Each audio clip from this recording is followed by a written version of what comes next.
லஞ்சங்கள்லாம் இருக்கு, எல்லாம் தலைவிரிச்சு ஆடுது, அதெல்லாம் கண்ட்ரோல் பண்ண நாளாகும், அதை நான் கண்டிப்பா நான் பண்ணிடுறேன் அப்படின்னாரு. இன்னைக்கு டாஸ்மாக்ல இருந்து 10 ரூபா லஞ்சத்தை பத்தி பேசினாரு. என்ன நீங்க வந்ததுக்கு அப்புறம் 20 ரூபாய் ஆயிடுச்சு பாட்டிலுக்கு, 20 ரூபாய் ஆயிடுச்சு. அதை பத்தி ஏதாவது பேசுறீங்களா? மறுபடியும் அதே பழைய பொய்யான டயலாக். இதெல்லாம் உங்ககிட்ட நாங்க எதிர்பார்க்கலமே.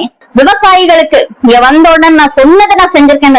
என்ன நீ சொன்னது, நீங்க சொன்னது வந்து இவ்வளவு ரூபாய் நான் தள்ளுபடி பண்ணேன். நீங்க கடைசியில பார்த்தா 50,000 ரூபாய் வரைக்கும் கடை வாங்குறவனுக்கு தானே தள்ளுபடி பண்ணிருக்கீங்க. 3 வருஷமா வேலை வெட்டி இல்லாம ஒரு குழப்பம் ஓடாம இருக்கிற எனக்கே 1 லட்ச ரூபாய் கடன் இருக்கு.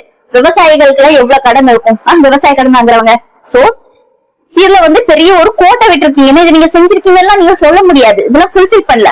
அப்புறம் சும்மா எப்ப பாரு நசன் நசன் நசன்னு பேசிட்டு, என்ன நசன் நசன்னு பேசக்கூடாதுன்னு, ஆனா பேசுற இடத்துல பேசணும். நீங்க வந்து முதல்வராக்கும், அதனால நீங்க பேசணும்.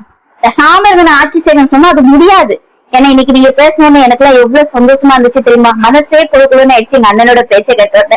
இப்படி அப்பப்ப வந்து பேசுங்க, சும்மா எழுத்தறிக்கையா கொடுத்தா மட்டும் எப்படி?